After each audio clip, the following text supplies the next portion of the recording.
हरियाणा के ऊर्जा, परिवहन एवं श्रम मंत्री श्री अनिल विज ने 77वें गणतंत्र दिवस के अवसर पर यमुनानगर में आयोजित जिला स्तरीय गणतंत्र दिवस समारोह में राष्ट्रीय ध्वज फहराया, भव्य परेड की सलामी ली और पुलिस लाइन में शहीदी स्मारक पर जाकर शहीदों को नमन किया। इस अवसर पर उन्होंने स्वतंत्रता सेनानियों के परिजनों, शहीदों के परिवारों, बुजुर्गों, माताओं बहनों, युवाओं, बच्चों, प्रशासनिक अधिकारियों, पुलिस बल, एनसीसी, एनएसएस, स्कूली विद्यार्थियों, पत्रकारों एवं जिले के गणमान्य नागरिकों को गणतंत्र दिवस की हार्दिक बधाई और शुभकामनाएं दी। कैबिनेट मंत्री ने गणतंत्र दिवस में भाग लेने वाले विद्यार्थियों को मिठाई और उपहार देने के लिए 21 लाख रुपए की घोषणा की। इसके साथ ही उन्होंने 27 जनवरी को छुट्टी की घोषणा भी की।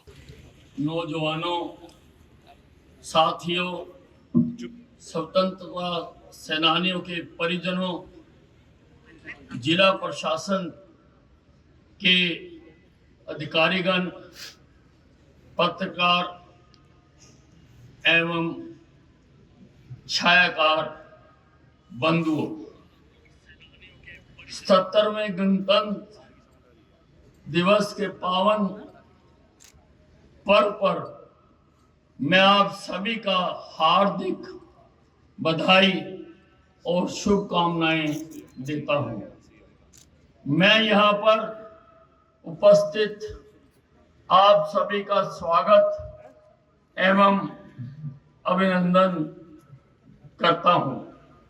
आज मैं स्वतंत्रता सेनानियों व शहीदों को भी नमन करता हूं, जिनके बलिदान से हमें गणतंत्र दिवस मनाने का यह गौरवशाली अवसर प्राप्त हुआ है।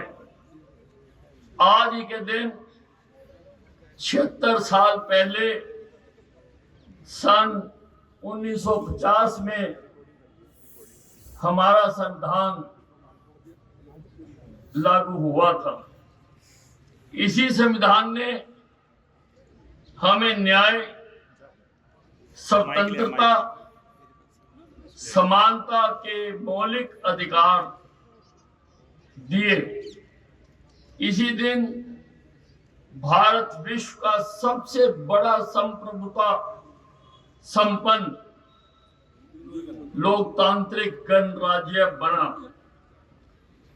इस अवसर पर मैं संविधान निर्माता बाबा साहेब डॉक्टर अंबेडकर जी सहित संविधान सभा के तमाम सदस्यों को भी नमन करता हूं।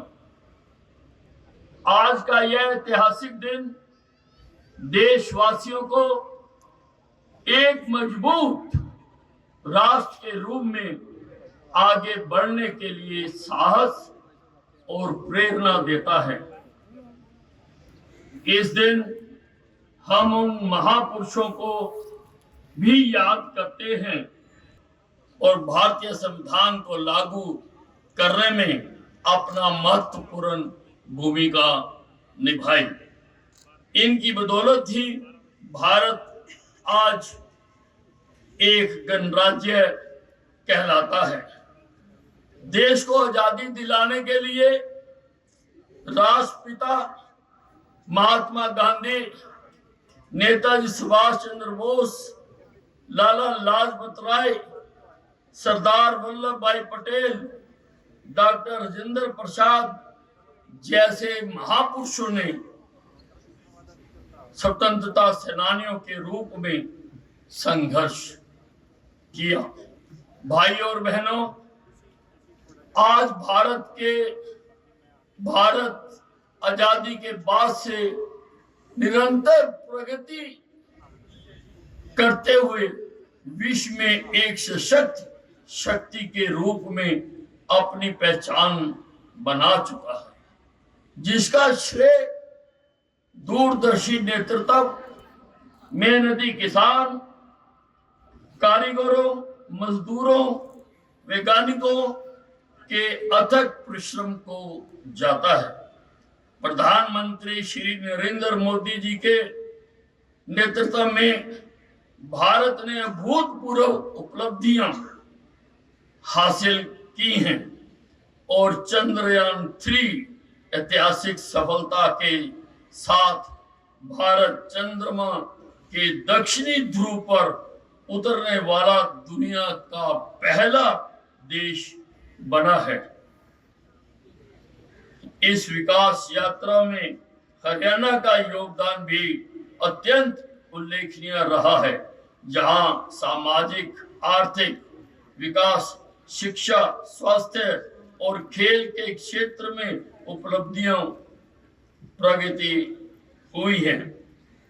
अंबाला छावनी में 1857 के प्रथम स्वतंत्रता संग्राम के शहीदों की स्मृति में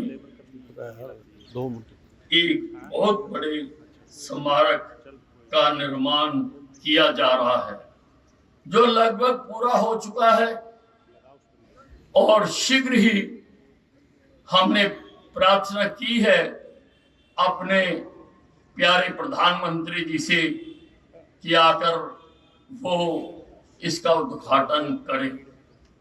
इसमें 1857 में अंग्रेजों के खिलाफ जो सशस्त्र युद्ध लड़ा गया, उसके हिंदुस्तान में जहां जहां पर वो संघर्ष हुआ, उन सबको इसमें दिखाया जा रहा है, ताकि लोगों को पता लग सके, बच्चों को पता लग सके कि आजादी की लो हमारे में शुरू से थी।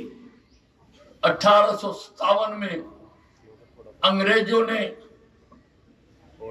लोगों को, सैनिकों को पेड़ों से बांध कर गोलियों से मार दिया। उनको श्रद्धांजलि देने के लिए ये एक बहुत बड़ा स्मारक, शायद एशिया का सबसे बड़ा स्मारक, और इसमें लगभग रोज 5000 लोगों को देखने की व्यवस्था है। 5000 लोग इसमें रोजाना आकर देख सकते हैं और उन अनसंग हीरोज को, जिनको कभी किसी ने याद नहीं किया, उनको अपनी श्रद्धांजलि दे सकते हैं। हमने अंदर वो श्रद्धांजलि स्थान भी बनाया है। हमने इसमें हेलीपैड भी बनाया है, क्योंकि हम जानते हैं इसको देखने के लिए विदेशों से भी लोग आया करेंगे और दिल्ली उतरकर वो हेलीकॉप्टर से इस तक आ सकते हैं। हमने अंबाला छावनी में हवाई अड्डे का भी निर्माण कराया है कि देश के दूर दराज के कोनों कोनों से लोग आकर यहाँ पर उन वीरों को श्रद्धांजलि दे सकें, जिनके लिए कभी कोई गीत नहीं गाया गया, जिनको कभी याद नहीं किया गया, और उन सबको दिखाएं, अपने नई पीढ़ी को दिखाएं, बच्चों को दिखाएं, सभी को दिखाने का उसमें इंतजाम किया गया है। हरियाणा के युवाओं में देश सेवा का जज्बा आज भी उतना ही प्रबल है, और यह गर्व का विषय है कि भारतीय सेना का लगभग हर 10वां जवान हरियाणा की इसी धरती से है। हर 10वां जवान हरियाणा की इसी धरती से है। राज्य सरकार शहीदों और सैनिकों के प्रति अपनी कृतज्ञता व्यक्त करते हुए उनके परिवारों के कल्याण हेतु निरंतर कार्य कर रही है। इसी कड़ी में शहीद सैनिकों, अर्ध सैनिकों बलों और अग्निवीरों के लिए अनुग्रह राशि बढ़ाकर 1 करोड़ रुपए कर दी गई है। आज तक 418 शहीदों के आश्रितों को अनुकंपा के आधार पर नौकरियां प्रदान की जा चुकी है, तथा अग्निवीरों के लिए सीधी भर्ती में 10% आरक्षण का प्रावधान भी किया गया है, जो यह दर्शाता है कि राज्य सरकार देश की रक्षा में बलिदान देने वाले वीरों के प्रति सम्मान, सुरक्षा और स्थायी सहयोग देने के लिए हर पल पूरी तरह तैयार और प्रतिबद्ध है। सुशासन और सेवा के संकल्प के साथ वर्तमान सरकार ने प्रधानमंत्री श्री नरेंद्र मोदी जी के सबका साथ, सबका विकास, सबका प्रयास और हरियाणा एक हरियाणवी एक के मंत्र पर चलते हुए जन सेवा को केंद्र में रखा है।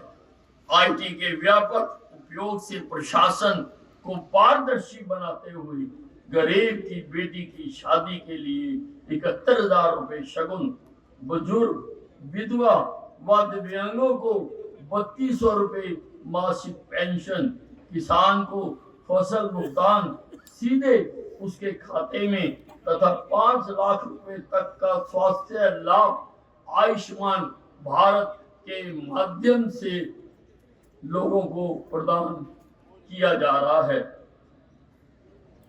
आवास के क्षेत्र में प्रधानमंत्री आवास योजना के तहत 98,880 मकान दिए जा चुके हैं। 49,670 मकान निर्माणाधीन हैं, जबकि मुख्यमंत्री आवास योजना शहरी में 15,256 प्लॉट वितरित किए जा चुके हैं।